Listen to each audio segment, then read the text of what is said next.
Now, let's pick up the story where we're in Harahan, Louisiana, and we've been drinking this weird, funny-tasting tea, and this is the end of that story. Here's how it ends. Kerry Thornley is going to the door to leave and say goodbye, and brother-in-law says, well, that's it.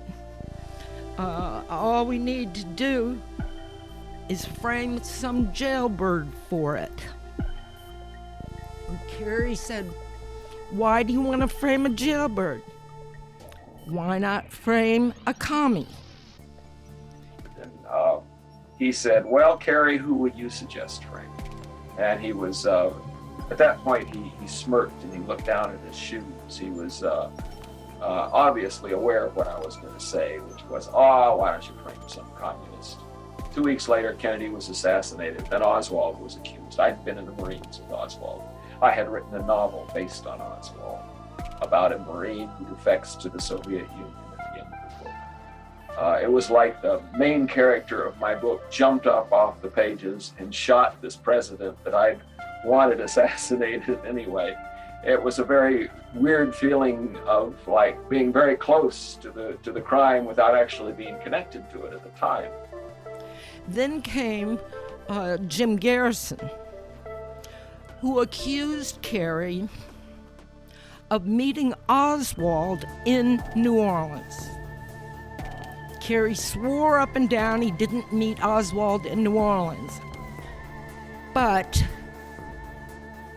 that was because he didn't remember anything.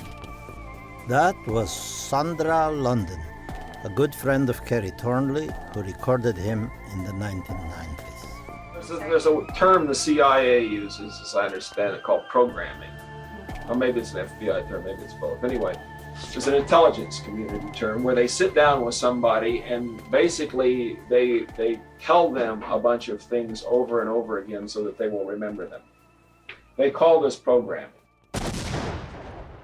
Fast forward, if you will, to the part where they killed Martin Luther King, and Kerry Thornley was living in Atlanta. Right about then, he was at a party. The party was invaded by masked men with guns who took nothing but Kerry's ID. Proceed with caution. Okay, so that happened. Then he read in the paper about the Martin Luther King assassination, where a white supremacist was quoted saying they were going to blow his head off, just like they did the president. And here came the trigger phrase, folks. It said in the Atlanta Journal, and blame some jailbird for it. And when Kerry read those words in the Atlanta Journal, that's triggered his memory to come back. Okay? It was a trigger phrase. The word jailbird rang a bell with me because I had talked to some weird Nazi down in New Orleans between the Bay of Pigs invasion and the Kennedy assassination during that 3-year period, who had talked about framing some jailbird for the Kennedy assassination. Kerry does remember, but his own role is part of a dream. His role in drawing the blueprint for Lee Harvey Oswald gets mixed up with other historical assassins. The assassin of Martin Luther King is another Oswald. These assassins get triggered by the hypnotist, the master of dreams and history. In this case, trigger is a technical term, and it refers to the science of mind control and hypnotism. And in this case, if there has been a hypnotic command, for it to be released, it has to be precisely, exactly delivered, exactly as it is, almost like, in our folklore, a magic spell. Kerry Thornley's memories began to come back, and that's when he began the phase of trying to write about this. But some memories are best to forget, especially when it involves you being part of a plot to assassinate the President of the United States, John F. Kennedy. I am Andrei Codrescu, and in this podcast, we try to untangle the weird relationship between Lee Harvey Oswald and Kerry Thornley, the second Oswald, between fiction and poetry.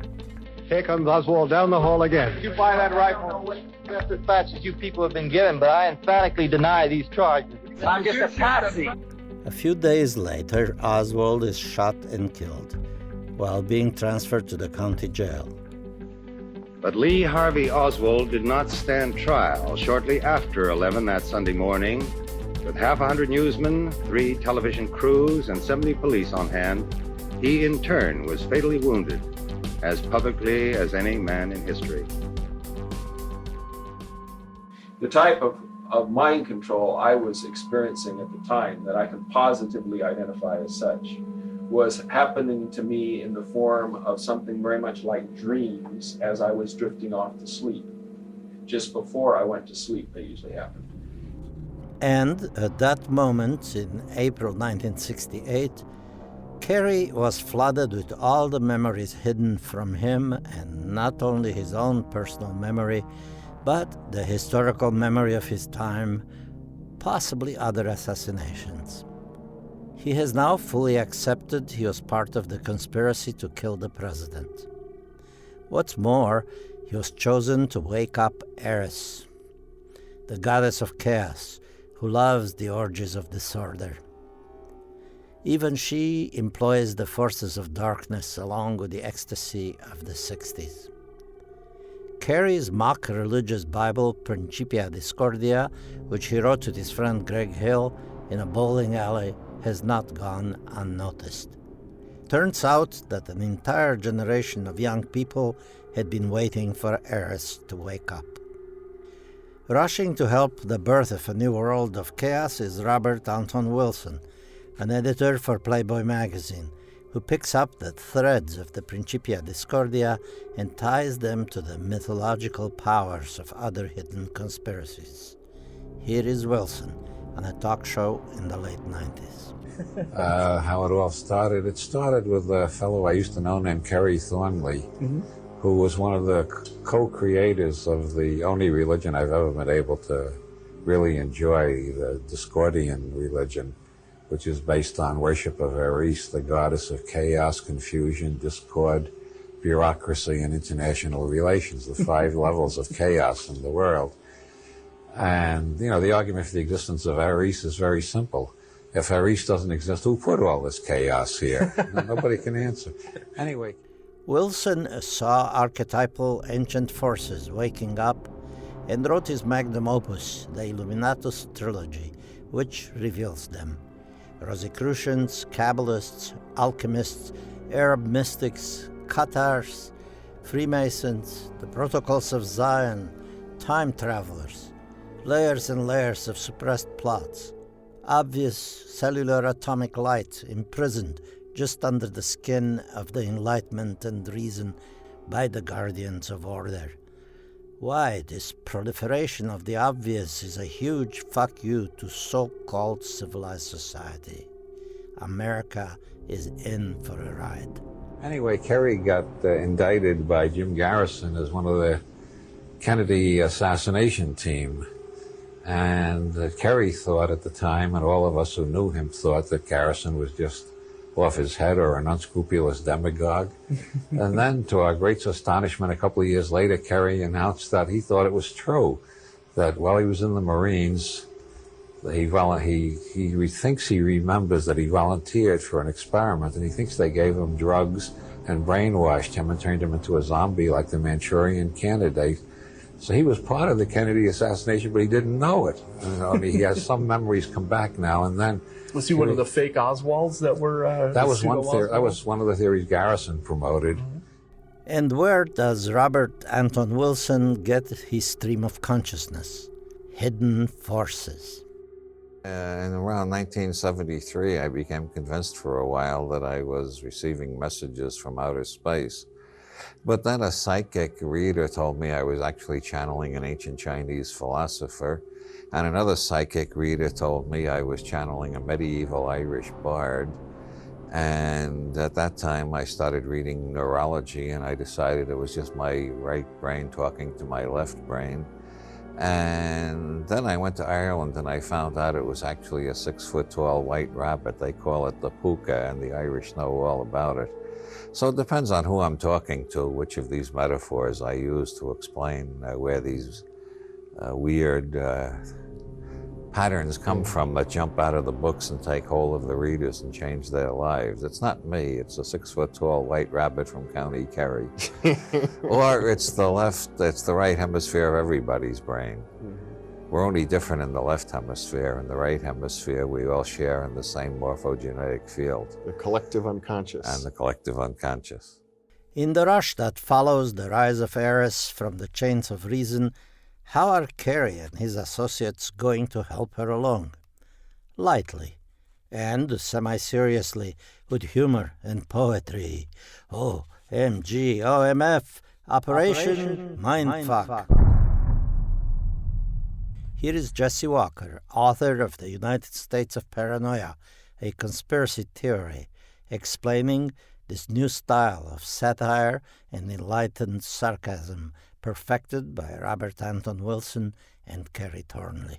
The ironic style of conspiracy thinking is for folks who are neither trying to prove a conspiracy theory nor debunk it. They're trying to play with it, mine it for the sort of great big mutant mythology that's behind it. Thornley and Wilson started inserting articles into different underground newspapers and writing prank letters to Playboy, claiming the Illuminati were responsible for everything from radical organizations to the success of Bob Hope, the comedian. The Illuminati took their name from a 17th century Bavarian society set up to exchange scientific and magical information between wise men whose countries were often at war. The Illuminati and the Masonic lodges set up a worldwide web through which they communicated outside religious dogma, censorship, and politics. Thornley heard this, he thought it was hilarious, and maybe they'd screw with Garrison and other people who believed this by sending these prank letters where Thornley and Robert Anton Wilson adopted these fake Illuminati names and claimed that, yes, and they'd send them to Garrison and some of these other investigators or different counterculture magazines or, members of the John Birch Society send these letters off claiming that indeed they were members of the Illuminati, but they had nothing to do with the assassination. They were here to illuminate people and raise their consciousness. That was Adam Gorightly, who wrote several books on Kerry Thornley and Discordianism, including The Prankster and the Conspiracy, the story of Kerry Thornley, and how he met Oswald and inspired the counterculture. So that was part of the activities of so-called Operation Mindfuck, just to have fun and kind of mess with some people's minds and create alternative narratives.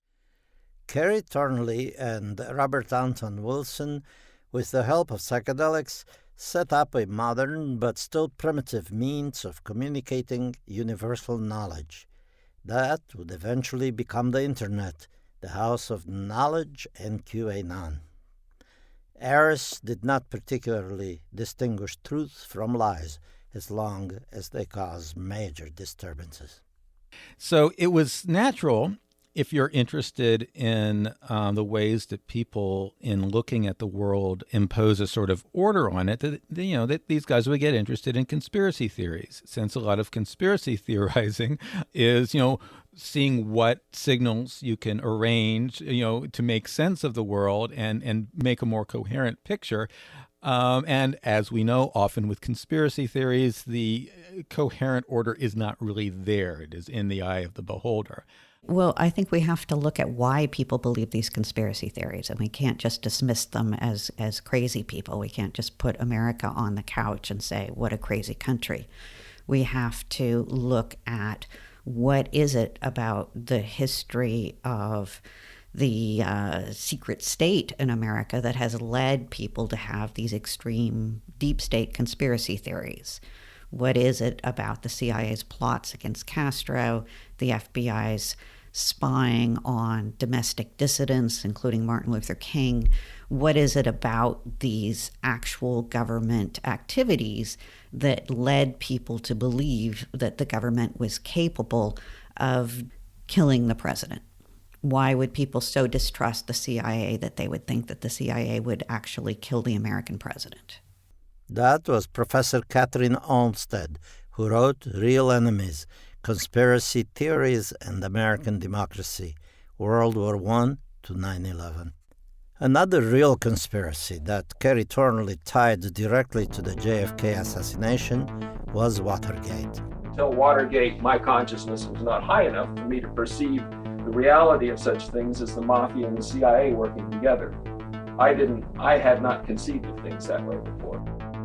The Democratic National Committee is located in the Watergate office building. The burglars forced a stairwell door, then taped its latch open. The door, now part of police evidence, was noticed by one of the guards employed by the Watergate complex. At first, the police found nothing.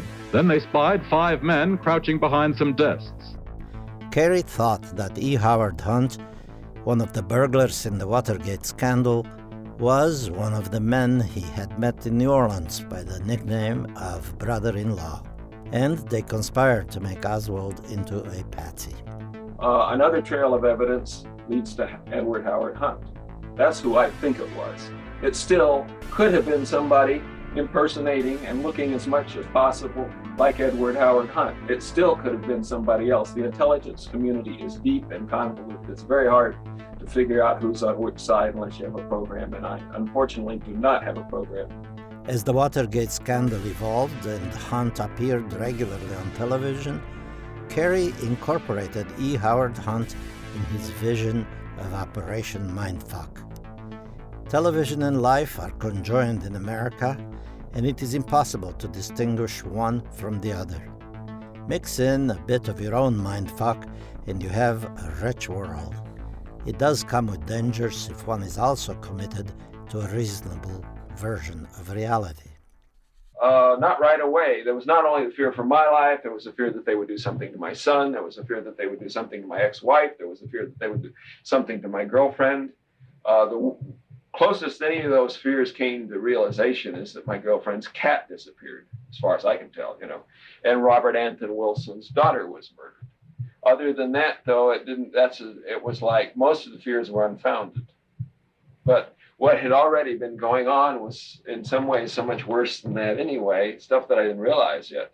So like anything in Thornley's life, it was this continual evolution of his theories, whether he's looking at politics or this conspiracy theory surrounding the JFK assassination. As he took in more information, his kind of theories changed and evolved or got crazier and crazier over time. Kerry's unleashing of Operation Mindfuck had personally malefic consequences. He started believing that his parents were Nazi agents. The Kennedy assassination was also a conspiracy of German Nazi breeding experiments that Kennedy and Marilyn Monroe had figured out. This is in keeping with Operation Mindfuck, but it isn't funny. Kerry was self-destructing. He had lost his sense of humor. Of course not, because first of all, the chances that they would actually put me on trial are remote. However, if they did, it would still be worth it. I'm taking a calculated risk. What's important to me is to bring to the attention of the world what I have discovered as a result of unraveling my involvement in the Kennedy assassination to my own satisfaction, which is that there is a genocidal conspiracy. There is a conspiracy to depopulate much of the world along racial lines. And I'm certain that the people I was talking to at the time between the Bay of Pigs and the Kennedy assassination knew about that. And over time, Thornley began to suspect that he had been part of some MKUltra mind control program that both he and Oswald perhaps had been part of one of those programs that the CIA was running. And I say Kerry Thornley was what I call roadkill on the MK highway. They were just trying to experimentally find out what it would take to make someone do things that were against their own will, up to and including murder. Okay? So, here's what I say. Oh yeah, Kerry was definitely interfered with by some of the top people in the field. But it didn't work. And why? It didn't work because Kerry is one of those few percentages of the population that is an individualist and that does not care about being a pleaser or fitting in. In the following decades, the 1980s and 90s, Kerry Thornley dove deeper and deeper down the serious conspiracy wormholes opened by MKUltra, causing him to lose touch with many of his old friends. Here is Bob Newport, who was friends with Kerry since they went to high school in Whittier, California in the 1950s. Now, what was fascinating to me, and I don't know exactly when it happened, but Kerry had a severe psychotic break and was incredibly paranoid. And I know this for a fact because he came to visit me. He had been living in the streets. He still had a long beard, but he was odoriferous, to say the least. Dirty, tattered clothes. He came to visit me, and he ranted and raved the craziest stuff for several hours before he decided I was not somebody he wanted to talk to. And of course, I was looking at him through psychiatric filters. And had he not been a friend, had he been a stranger, showed up at my house that way, I would have had him hospitalized. The story gets very sad with Thornley. He becomes extremely paranoid in the last 2.5 decades of his life. Sometimes lucid, sometimes not. You know, I've read a lot of his writings from this period, and some of them are just ravings, and some of them are, witty and self-aware, and clearly the product of the guy who came up with the idea of Discordianism.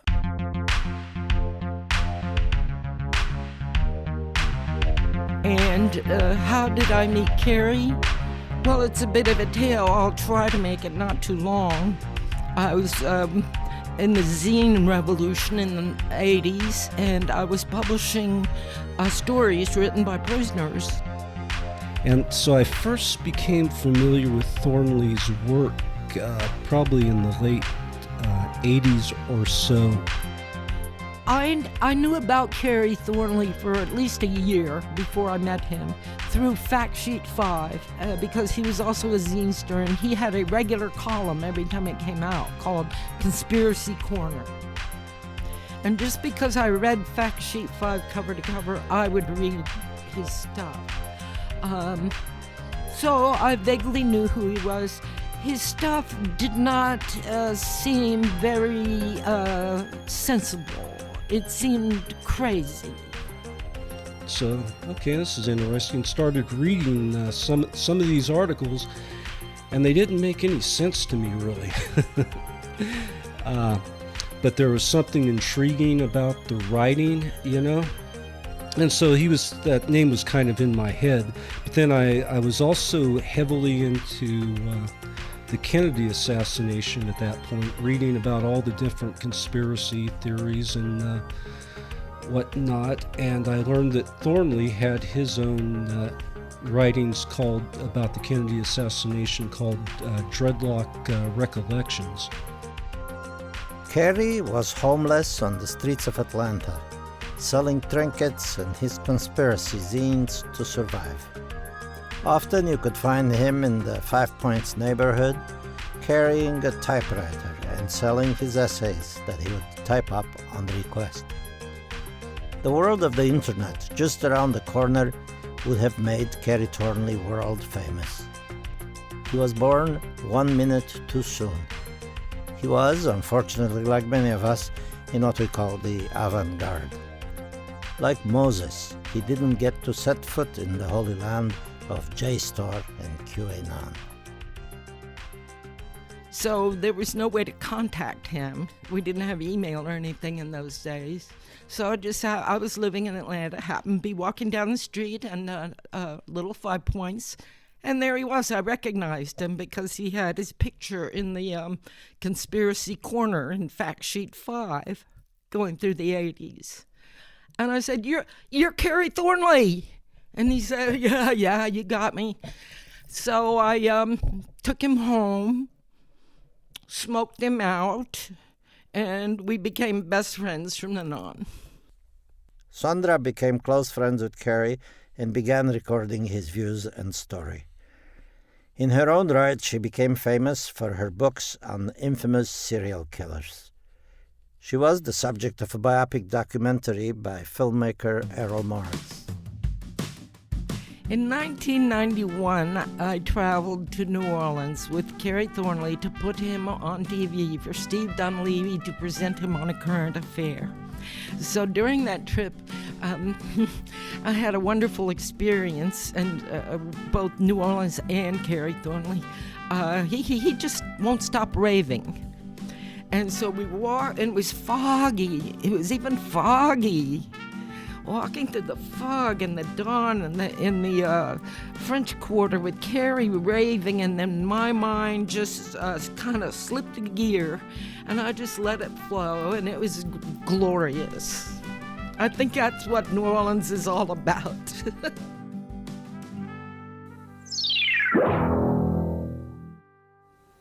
First time in decades, he emerges from the shadows. Grim shadows that have cast a pall over a man with a frightening secret, a terrible boast. I wanted to shoot him. I wanted to assassinate him very much.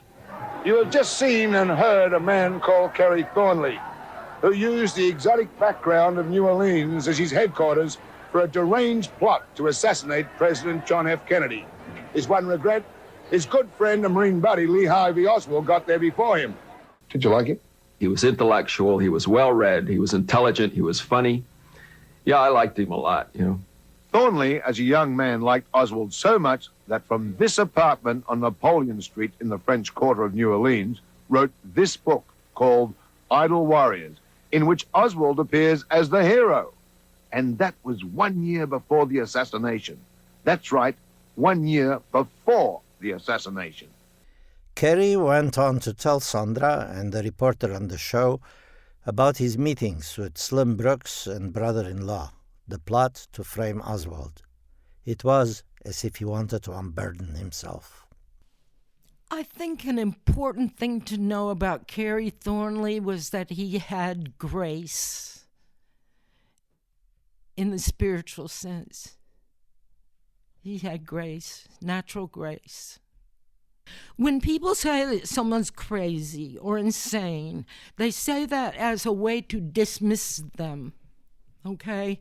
And specifically to dismiss any statements they make as a witness and to discredit them, okay? However, even people who are afflicted with strange mental states still have a life. In reality, Kerry was an American original with deep roots in the world's fantastic tales and archetypes, and in America's obsession at mysterious connections and coincidences. There are not many witnesses left, and the archives are by no means accurate. Following years, so many books, theories, and alleged witnesses came out of the dark forest surrounding the Kennedy assassination that Kerry's lone voice almost became lost. But he was more than a footnote to the murder of JFK. He was one of the founders of our time, the awakener of Eris, the ubiquitous goddess of chaos. Here's what happened. It was Thursday, and it was Thanksgiving, and he was in the hospital. And his dialysis was supposed to be had on Thursdays. And when I was supposed to bring him a Thanksgiving dinner because of the crappy hospital food. I'd get some Thanksgiving dinner and bring it to him. So I called him, and he said, "Don't come, I don't feel like eating." And he was mad, he was so mad. And he was saying, "These sons of bitches won't dialyze me." And he says, "They're down there partying, and they won't give me dialysis." And he was mad, and we were kind of talking, and he's like, "I gotta go." And he's screaming at the doctors, which is not guaranteed to get results. I spent the night with a boyfriend not in my own bed, so I didn't really think I was sleeping, or I don't know what, but it was like there was a funeral. We were in a hotel, and it was like there was a funeral in the hall of the hotel. And there were people walking the whole night where I was trying to sleep. And there was an old man laid out. And there was people walking, and it was a funeral while I was trying to sleep. And when I woke up and called, I found out he had died. Kerry Thornley died of cardiac arrest in Atlanta on November 28, 1998, at the age of 60. According to his Wikipedia page, the following morning, 23 people attended a Buddhist memorial service in his honor. His body had been cremated and his ashes scattered over the Pacific Ocean. Kerry Thornley is an unsolved mystery, and that is the best way to understand it. You cannot reach a conclusion in which you subscribe to something and which you rule out something else. You cannot solve the mystery, so you have to be comfortable living with something that's an unsolved mystery. It's only fitting we read one of his poems. This was Kerry's dream, to be a poet. It was what drew him to New Orleans as a young man. It is his poetry that makes him Kerry Thornley, and not just the second Oswald. Kerry Thornley to Mother Oswald. So crazy and bizarre. You seemed to me some 11 years ago. My karma came home. Now people see me so crazy and bizarre. Your son was tragically murdered, and you wrote me asking for a copy of my book. And your syntax appeared weird, and you said you weren't sure he did defect. I thought, crazy lady, what is she talking about? Of course he defected. I remember reading about it in the Stars and Stripes. You said wild things in 1963, and I could not understand the oppression you expressed until I started saying really wild and provocative things to shock and piss people, at least trying to get them to pay attention, God damn it, in 1968 and 1969. I didn't send you a copy of The Idle Warriors because of your sentence structure and how you raved and ranted in public. Yes, you raved and ranted. Hell yes, you did. And of course, I understand now. Your little boy you loved was dead, and nearly everyone in America was hating him with fury that raved and ranted no less than yours. I love you now more than I can say, more than I can rave, rant, or sing with tears and a broken heart. Kerry Thornley, July 25, 1975. Of course, there is an epilogue to this podcast. New documents are being unearthed and more connections to the CIA are being revealed in this ongoing saga.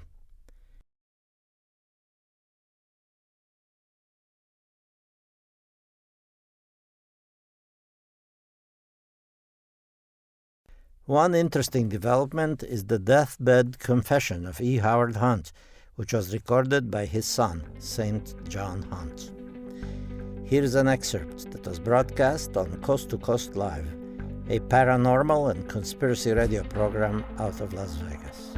I think it's essential to refocus on what this information that I've been providing you, and you alone, by the way, consists of.